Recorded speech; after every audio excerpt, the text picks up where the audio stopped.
conversar, nos hemos visto la tarea de hablar de temas de salud mental, de relaciones, del impacto que tienen las mismas en nuestra vida, en cómo nos desempeñamos. Y hay un post que compartiste hace algunos días, Paula. Hablabas de no es tu culpa su mal humor, sus gritos o su frustración, son su responsabilidad, no el resultado de algo que hiciste mal. ¿Cómo abordamos este tema de forma responsable para poder llevar nuestras relaciones a un nivel donde de alguna manera nos sumen, nosotros sumar a ellas y no nos afecten? Bienvenida, buenos días. ¿Qué tal? ¿Cómo están? Buenos días. Bueno, voy a empezar respondiendo a la pregunta y voy a tocar el tema de hoy que tiene que ver con eso y tiene que ver con eh, ser víctima o ayudar a la víctima y desde qué lugar nos vamos a plantar ante situaciones de maltrato, porque el maltrato comienza en casa y no nos dimos cuenta. ¿Cuándo comienza el maltrato? Cuando crecimos en un hogar en donde dimos por sentado que la forma de hablarle a mamá era así o la forma de mamá de responder era así. Entonces aprendimos una forma de responder Ujú. y hoy en día está demasiado naturalizado las respuestas agresivas. Las respuestas agresivas, los gritos, el ninguneo, el destrato. Y muchas veces las personas, para no entrar en conflicto, tienden a callarse. Entonces, ¿cómo podemos nosotros hacer para entender que tenemos que desnaturalizar algo que aprendimos y que tal vez será por un tema de época o lo que sea? Entonces, ¿cómo podemos nosotros ayudar a una víctima de violencia sin invadir ni juzgar o a ver qué tenemos que ver nosotros en ese proceso también? Es importante darse cuenta que todos podemos estar en situación de maltrato, ya sea porque aprendimos a responder así o porque nos trataron así y nos acostumbramos a que eso era lo que nos merecíamos. Y tiene que ver con el merecimiento también. Y detrás de todo esto, adivina qué hay, Lisbeika, la autoestima. Porque cuando empezamos a darnos cuenta que nos merecemos ser bien tratados, empezamos a pedir ese respeto también. Pero ¿cómo se puede hacer mientras en ese proceso? Es muy fácil eh, decirle a las personas, yo lo veo mucho en redes sociales, ¿no? Está de moda hablar de narcisismo y el psicópata. Ujú. 5 formas de salir de alejarte del psicópata. 5 formas de darte cuenta que estás en una relación así. 5 rasgos de, che, buenísimo, todo lleno. Pero ¿quién te dice qué hacer mientras estás en una relación así? Y eso es algo que yo trabajo un montón, pero ¿por qué? En el mundo corporativo, muchas personas muy exitosas tienen estos rasgos. Entonces, tal vez desde un lugar en el cual, sin darnos cuenta, tuvimos que aprender a lidiar con un jefe con esas características, ¿sí? Cuando no le poníamos nombre, no sabíamos de dónde venía. Y tal vez yo hoy, cuando tengo personas que vienen con jefes así y trabajamos en ver cómo salir de una relación así, empezamos a darnos cuenta que tal vez en su casa el abuelo era así, la madre respondía así ante un abuelo así, después se consiguió un marido igual, y así vamos armando el árbol genealógico. Entonces, ¿cómo hacemos para desarmarlo desde nuestro lugar hacia atrás?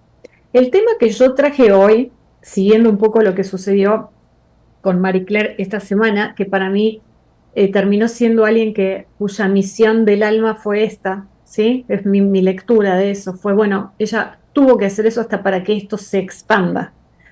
Entonces, a través del acompañamiento, yo también pude descubrir que esto es un tema tabú. Las personas no quieren exponerse porque no saben qué hacer y porque lo más fácil es que las personas les digan, bueno, si ya te diste cuenta, salí. Y no siempre es tan fácil. Entonces, ¿cómo hacemos para cuando estamos detectando que un colega, un cliente, una amiga, un familiar o alguien está sumergido en una relación de maltrato? porque eso despierta impotencia y frustración. Me decía el otro día una clienta, mi hermana volvió con el novio y ese chico es un maltratador. Entonces yo le preguntaba, ¿y qué hiciste? Yo voy a hablar con ella, no puede ser. Le digo, no, es lo último que tenés que hacer. Primero escuchá, tenés que ser su lugar seguro. Escuchala y no la juzgues. Porque el primer impulso de los seres humanos es salvar a las personas. Las queremos salvar y eso lo que hace es chocar con una barrera de resistencia. La persona se va a empezar a alejar o tal vez haga más silencio, se justifique y no la estamos ayudando. Entonces, ¿cómo podemos ayudar a una persona cuando nos damos cuenta de que está viviendo una situación así? La primera forma es sacando el juicio de valor y la impaciencia, ¿sí? Lo primero que hacen las personas es, bueno, pero sí, ¿cómo vas a dejar que te trate así? Pero ¿cómo te dejas maltratar de esa manera? Déjalo. Claro, y la persona de repente está envuelta en una dinámica de maltrato financiero, psicológico, eh, en donde depende económicamente de la persona, o armó toda una vida con esa persona, tienen hijos Claro. en común. No es, ay, bueno, listo, me voy. No, no es así, entonces hay que tener cuidado con lo que se lee. Mucho empoderamiento, pero sin base, puede ser perjudicial para la persona y de repente empezar a sentir que no tiene salida.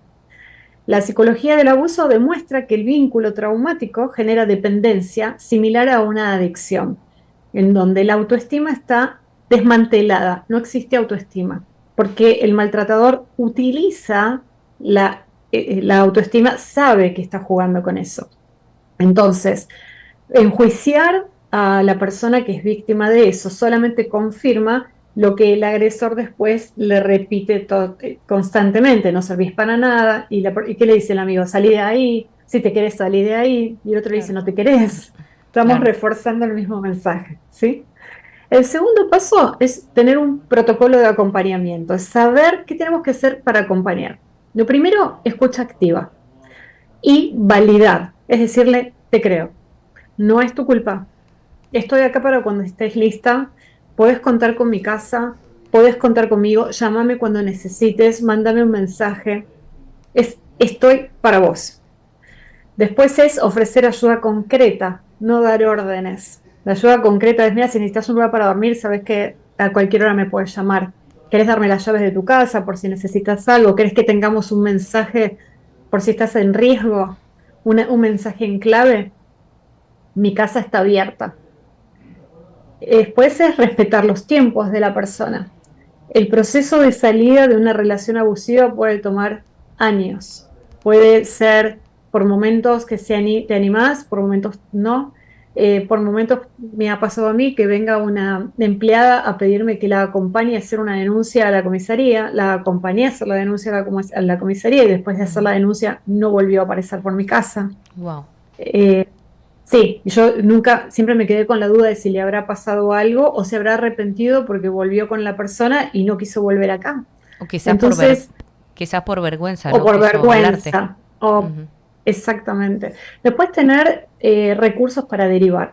Muchas veces tenemos que saber dónde están los propios límites porque el entorno, a veces tengo clientes que me dicen, no, que lo hablé con mi amiga, y la amiga no tiene recursos, no puedo hacer esto con cualquier persona. Tenemos que armar una red de ayuda, que la persona hable con un terapeuta, que hable con un abogado, con la policía, llegado el caso, pero en un ambiente muy cuidado, en donde esto no se abra demasiado. La persona tiene que sentir que está protegida, ¿sí? Y también saber, por ejemplo, en Panamá creo que está el INAMU, o es el Instituto para la Mujer, Sí. saber a qué institutos recurrir por las dudas también. No tenerle miedo a eso y no tenerle miedo a las amenazas de las personas que están haciendo este tipo de trabajo, porque van socavando la autoestima y te hacen creer que no tienes salida. Y sobre todo, trabajar la autoestima. ¿Yo por dónde empezaría? Si ustedes me dicen, ¿por dónde, Pau? ¿Qué le dirías a una persona? Primero, que se anime a hablar, ser la persona segura de alguien y ayudarla a trabajar la autoestima. ¿Cómo hacer para que esa persona vuelva a quererse? Deje de preguntarse por qué me encontré con esto, si yo no hice nada malo, si yo lo traté bien, si yo quise a su familia, si yo hice todo lo que tenía que hacer una madre, por qué me engañó, por qué me maltrató, por qué me robó, por qué era lo que tenías que vivir para quererte, para aprender y para armar tu salida de esa situación.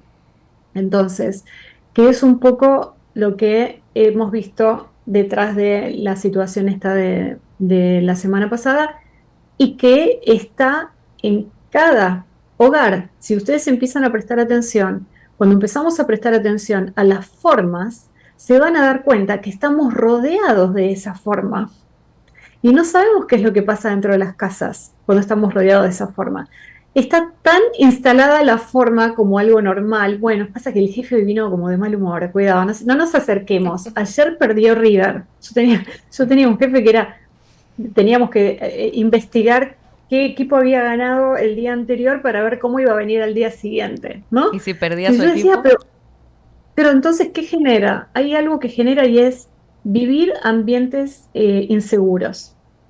Y nadie merece vivir en un ambiente inseguro, porque el ambiente inseguro genera desestabilidad emocional, genera tensión física, genera enfermedad. Poco a poco nos vamos enfermando. Entonces, el tema da para mucho, se puede abrir en un montón de aristas.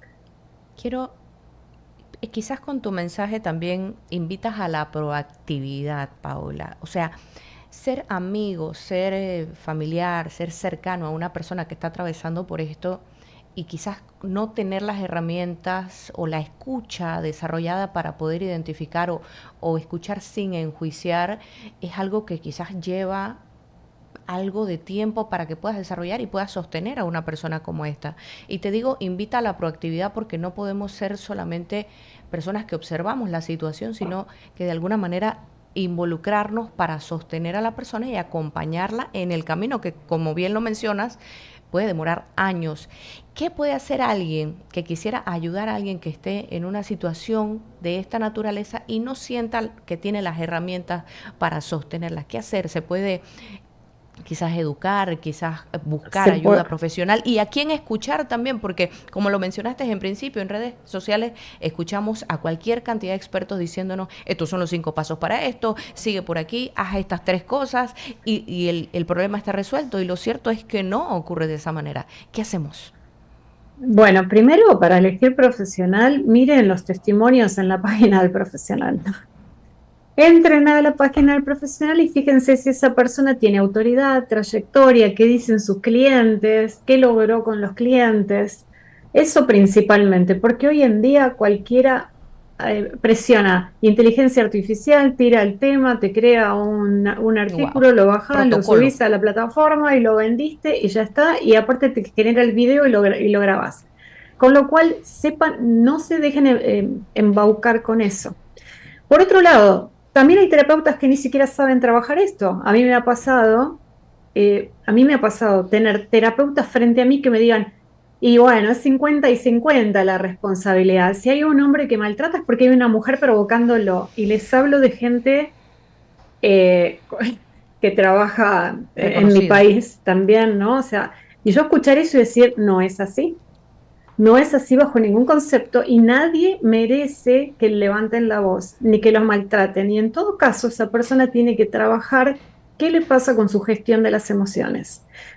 Nadie merece eso. Si alguien te está pinchando, si alguien te está provocando, lo que tenés que hacer es, y te dan ganas de salir y gritar y hacer algo porque somos seres emocionales, vas a un terapeuta, a un mentor, a un coach, a trabajar tu gestión de emociones. Ujú. Que eso no es estar enfermo, simplemente es aprender a ver cómo hago para sacar eso que me enoja. Y desde ese lugar, gestionando emociones, me doy vuelta y le puedo decir a mi pareja, disculpa, sé que cuando me hablas así me enoja mucho. No es lo mismo a devolverlo con una agresión, ¿no? Y fíjense que esto pasa mucho en la calle también. Pasa en la calle, si alguien te toca el auto, las reacciones pueden llevar a situaciones más graves todavía. Entonces, ¿qué puedes hacer? Primero, te puedes entrenar con alguien que maneje el tema. Hay muchas personas muy buenas manejando este tema.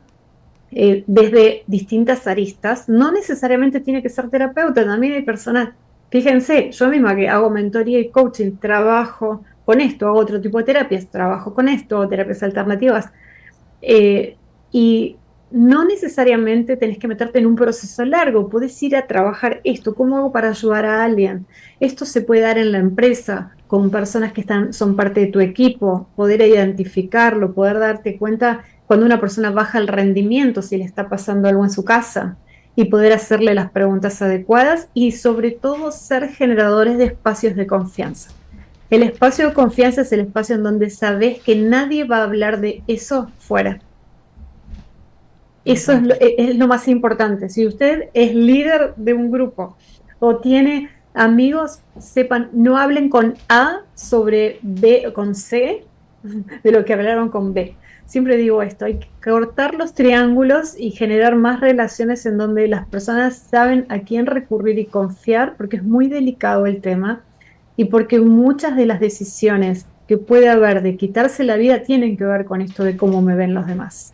Yo creo que el tema da para muchos viernes más, Paula, y te invito a que lo sigamos explorando porque estoy segura que hay muchas personas que se identifican no solamente en sus casas, como lo mencionas, en su ambiente laboral y en muchos escenarios donde ocurren estas situaciones que los pueden llevar a tomar decisiones lamentables e irreversibles. Te agradezco por abrir este espacio para seguirnos explorando, para identificar cómo estamos en relaciones y no sé si quieres dar un mensaje final. Sí, el mensaje final es, empecemos, siempre digo esto, no podemos ayudar a nadie si no nos ayudamos nosotros primero. Entonces, pregúntense, tengo situaciones así cerca, ¿cuánto de mí estoy poniendo ahí? ¿Qué puedo trabajar conmigo en mi carácter? ¿Qué puedo trabajar conmigo en mis límites? ¿Cómo puedo ayudar a otra persona? Y dejar de mirar tanto en el afuera porque todos tenemos situaciones similares cerca. Entonces, empecemos por lo que tenemos cerca. Primero haciendo una observación y una automirada y después ver, ahí sí, salir a buscar herramientas. Me encanta. Te agradezco mucho, Paula. Gracias por acompañarnos. Ella es Paula Cabalé, nuestra coach, y te deseo un excelente fin de semana para ti, Paula. Igualmente para vos y para ustedes. Nos vemos la próxima. Gracias.